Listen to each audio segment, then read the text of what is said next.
I want to begin by thanking you, Kevin, for the invitation and thanking the Schreiter Institute for having me to speak.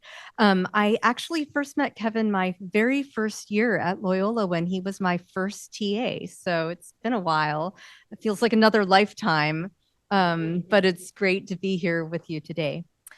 So I see that I am not the only speaker who looked up field hospitals and considered what the metaphor of a field hospital is about by thinking about historical field hospitals. So rather than repeat what my brilliant co-panelists and former and the people who've already spoken have said, I'm going to selectively echo and amplify some of what they've said and highlight my own contribution. So as we've heard, field hospitals are mobile hospital units that are set up near front lines of wars. The modern idea of a field hospital started during the US Civil War when mobile hospitals would be set up to treat wounded soldiers with the best that 19th century medicine had to offer. So we can imagine a lot of amputations without anesthesia, leeches, and we can also imagine that these hospitals were pretty scary places for the people being treated. And what I want to draw attention to is that a central part of the operation of a field hospital is that this is not an ideal environment, because under ideal circumstances, there would be no field hospital, there would be no war. We can also imagine that in field hospitals, neither the patients nor the medics have everything they need, not what they would have in, a normal hospital, as Father Jeff pointed out. They're making do on the fly. Today, the term field hospital refers to any mobile hospital. They're located on battlefields, like yesteryear, but also in refugee camps, anywhere where disasters wrought either by humans or by nature strikes. And like the field hospitals of yesteryear, they operate in environments that are not ideal, messy and chaotic. And once again, quoting Father Jeff, May 9th, 2024, at about 11 o'clock this morning, messy, chaotic, transient, agile, and vital. So I want to use this metaphor of a field hospital to think about how Catholic social thought operates in chaotic contexts, where things have not been run in accordance with the natural law, but where governments and institutions have failed. So I will be considering this metaphor of a field hospital as I analyze Chicago's migrant crisis. And I'm going to be arguing for a new definition of the principle of subsidiarity. My argument is as follows. In situations where local, state, and federal government have failed to protect the common good, the principle of subsidiarity demands that individuals and community organizations do all that they can to protect human dignity. And I choose the principle of subsidiarity for two reasons. The first, that it's the most misinterpreted of principle of Catholic social thought. It's become, I haven't seen this recently, but it's often a darling of conservative Catholics who are trying to mine the tradition for evidence that small government is always best. So it becomes, the principle of subsidiarity is often used in service of this particular political agenda. And then the second reason I want to focus on this is that much of the documentary tradition of Catholic social thought, which I distinguish from the lived tradition, spends a lot of time explaining the world as it should be. But people who are in the trenches or who are serving as the medics in these field hospitals have to live in the world as it is. And this gap between the world as it is and the world as it should be is particularly acute for those of us who write about the ethics of immigration. But the principle of subsidiarity was also developed in a less than ideal context, the context of European fascism. So being clear-eyed about the context of then and the context of today means we can also be clear-eyed about proper and improper applications of the principle of subsidiarity. So first, for those of you who need a quick refresher, I am going to quickly give us a refresher in what the principle of subsidiarity is. It's a principle of Catholic social thought that was first articulated in Quadragesimo Anno, Pope Pius XI's social encyclical published on the 40th anniversary of Rerum Novarum. So that puts us in 1931. Pope Pius XI writes that a truly Christian social order is dependent on, quote, a highly developed social life, which once flourished in a variety of prosperous and interdependent institutions. Okay, just want to call attention to the tense there, once flourished. Pius continues that without these institutions, the state is, quote, now encumbered with all the burdens once borne by the disbanded associations, and is thus overwhelmed and submerged by endless affairs and responsibilities. Okay, so Pope Pius XI, I think the best way to understand this is that he is the master of concern trolling. Oh, the poor state. It's so overburdened by all these responsibilities. This is a bizarre way to write about fascism, right? Hitler's government and the Mussolini government were actually disbanding student organizations, trade unions. They eventually came after the church, Catholic lay organizations, because of the threat they posed to the fascist state. So I think the best way to understand this is that in 1931, well, it would have been written in like 29 and 30. So in this period of time, the Vatican is engaged in negotiations with Mussolini's government. And the negotiations, the Vatican's agenda here is to keep the church, to keep Mussolini's government out of the church so the church can operate independently. And so this like, oh, you know, kind of tiptoeing around the fact that the fascist governments are shutting down these subsidiarity, these lower organizations, is necessary to appease the Mussolini government. They did shortly after, and they did get their accordance with the Vatican. Mussolini's government pledged to let the church continue its pastoral and educational obligations untouched. But basically right after the publication of Quadragesimo Anno, Mussolini broke his word and started going after the Catholic lay organizations who were protesting against Mussolini's government. So that's just the context of the principle of subsidiarity. So I also want to note, in addition to noting the context, there's a sound, I'm wondering if I'm too close to this mic, is that the actual text of the document says that the principle of subsidiarity should not transfer to the larger and high collectivity functions, so higher levels of government, that which can be performed by smaller, lesser, and subordinate bodies. So in other words, if a problem can be addressed on the smaller and more local scale, it should be.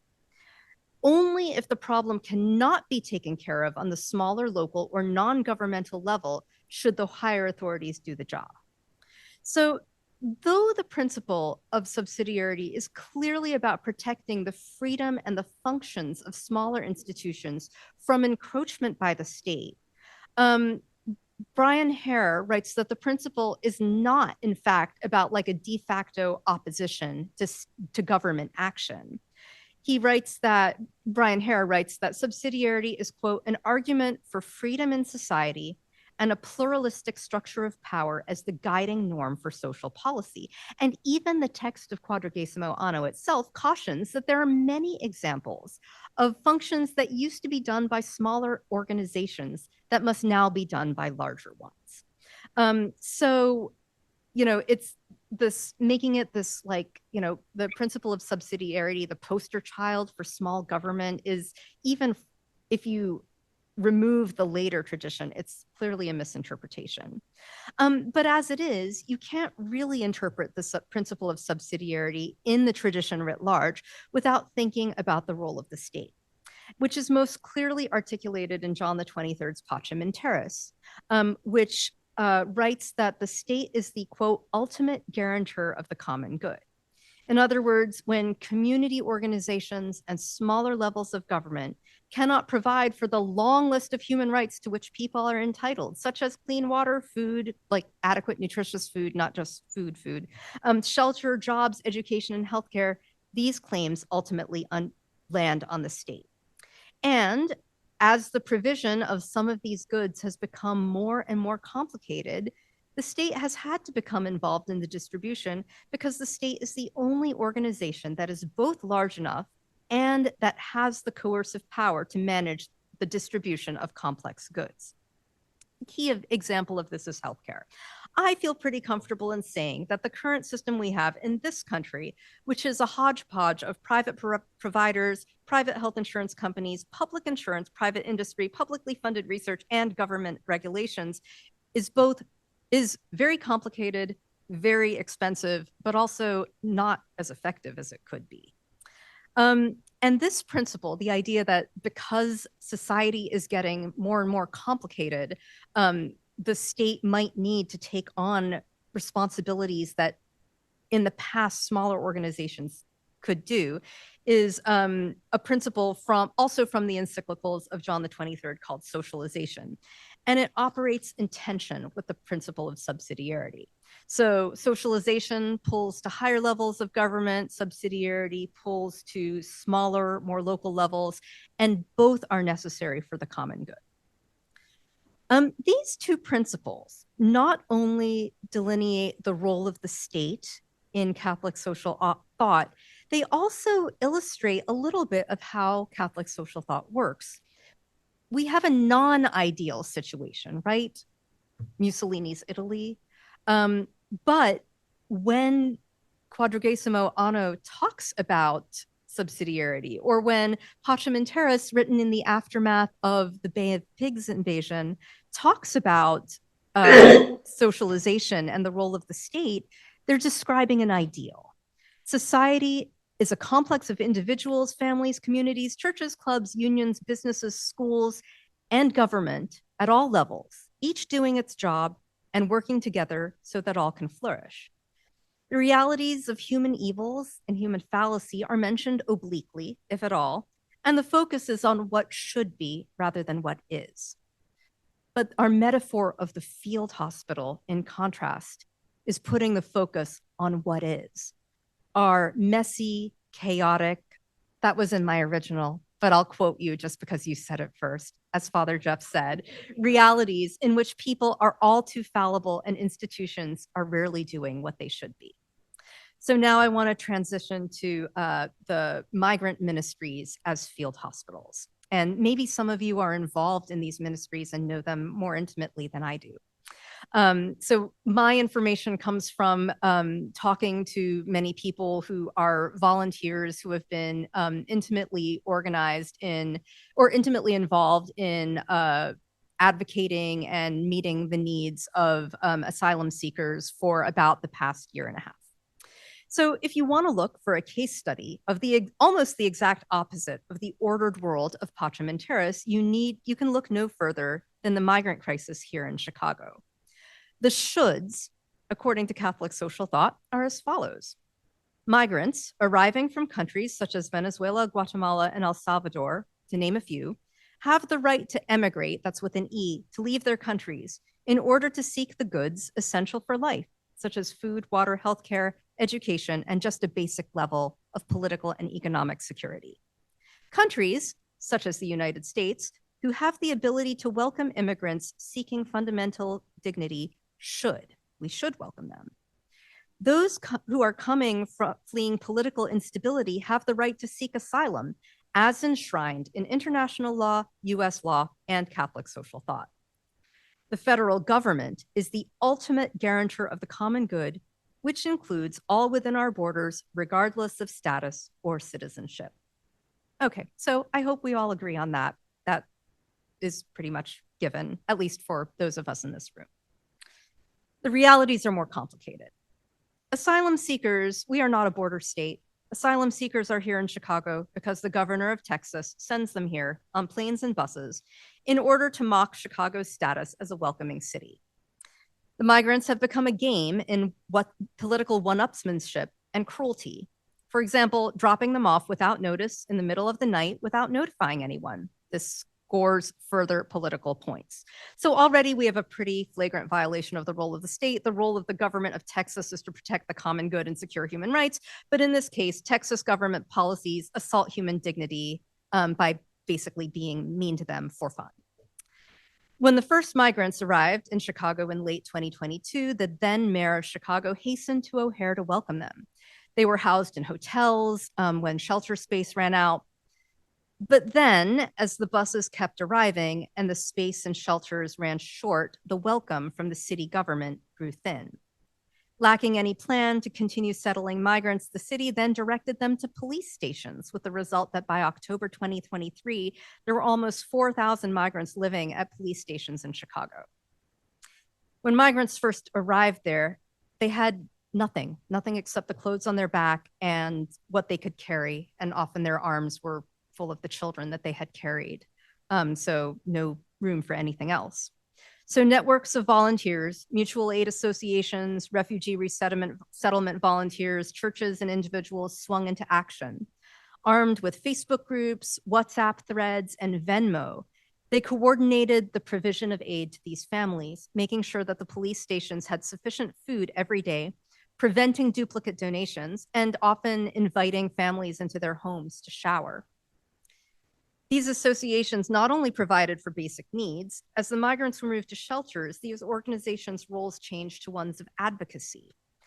The city and state-funded shelters were run by a private corporation, and still are, and staff, run by non-unionized employees flown in from all over the country and housed in hotels themselves with great cost. The conditions inside were appalling: insufficient food, overcrowding, poor sanitation, and lack of access to healthcare. In December 2023, Juan Carlos Martinez, a 5-year-old boy in a migrant shelter in Pilsen, died from what turned out to be, they recently released the medical records, an untreated strep infection that led to sepsis. Eminently treatable, right? All he needed was antibiotics. The same neighborhood associations that had been feeding migrants at police stations now turn their attention to advocating for better living conditions in shelters and for resources to move families into permanent housing.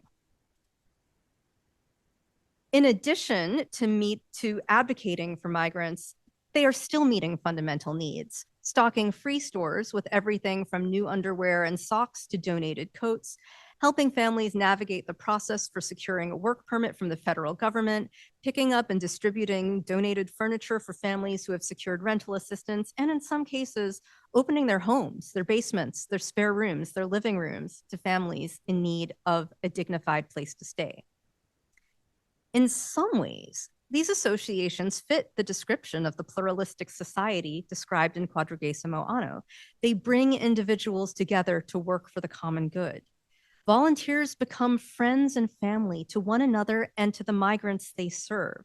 Some of these organizations operate with state and federal funds. Others operate independently. Some are secular, some are religious. Some are tiny, a few people with a WhatsApp text thread. Others are enormous, like the Greater Chicago Food Depository. However, there's an important difference between the reality of these organizations and the ideal described in Catholic social thought. All the energy, creativity, and hard work of these organizations and the dedicated volunteers who run them cannot begin to meet the need of the migrants because of the failures of the city, state, and federal governments.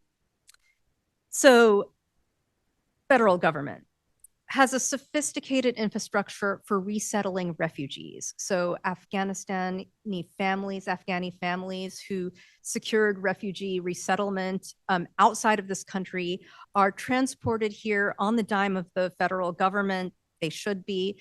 They're hooked into a sophisticated and well-funded network of refugee resettlement organizations. Again, some are religious, some are not, some have volunteer roles, some are staff, but there's resources to help them. There is no parallel program or funding streams for asylee resettlement. Asylum seekers with temporary protected status, so those from Venezuela, El Salvador, Honduras, are eligible for work permits, but it takes at least 5 months at a minimum to navigate the government bureaucracy necessary. And the city of Chicago and the state of Illinois and the states of Texas are all pointing fingers at one another for saying that there aren't funds to alleviate this crisis. Okay, that is not true. A lot of the money spent on migrant services has been wasted on overpriced private contractors who charge the city $75 an hour to wash laundry for migrants, who charge the city $64,000 a month for nurse services. These companies, by the way, are also non-governmental organizations that make up the pluralistic power structure envisioned by subsidiarity, but they're not serving the common good. They're enriching themselves. So it's a failure of imagination, our imagination, that in a supposedly progressive city, we cannot see these newcomers as anything more than an endless void of need and a problem to be solved, rather than a reservoir of people who have so much to contribute to our city. The migrant crisis, a crisis that is in fact one of our own making, is a field hospital in which we are to understand the principle of subsidiarity. So today, this is the situation.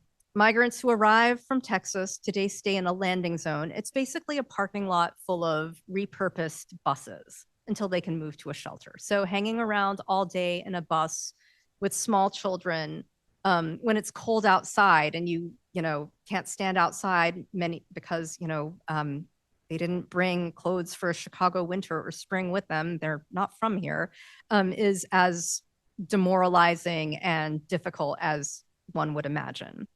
The shelters are still overcrowded and stressful, but they now have a 60-day limit, after which migrants can be evicted. They can then go back to the landing zone or they become homeless.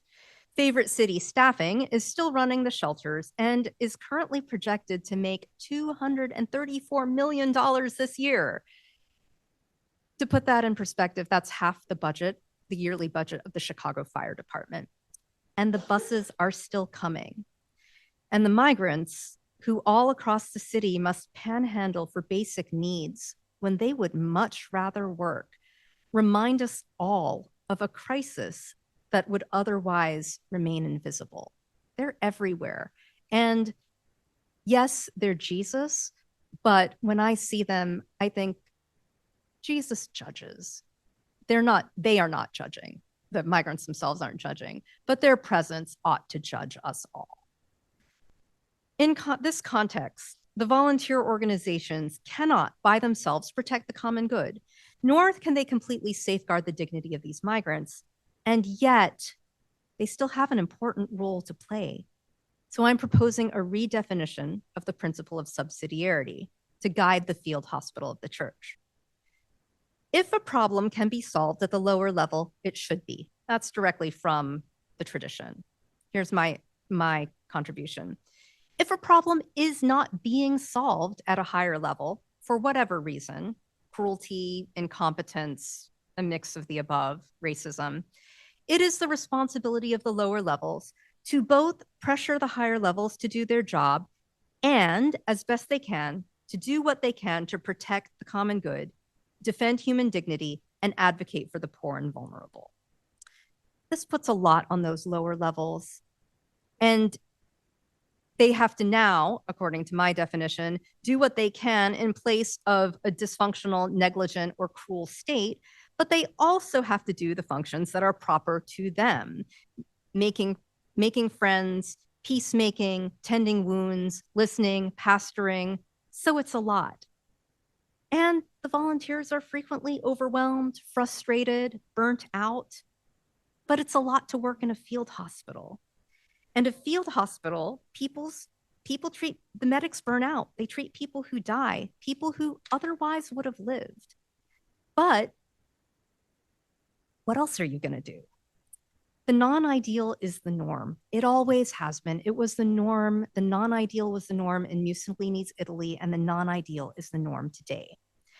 The responsibility is therefore on all levels of society. That means we can't leave it to someone else. And I think this is a particularly, I'm not talking to the people in this room, but I think this is a particularly Catholic fallacy. Like, oh, the government should do it. Well, yeah, the government should do it. Maybe Father will take care of it. Father should take care of it. Maybe we have an organization like No one else is going to do it, or other people are doing it, but they're burnt out. So, and they're doing as much as they can, and it's not enough. So yes, we all need to do it.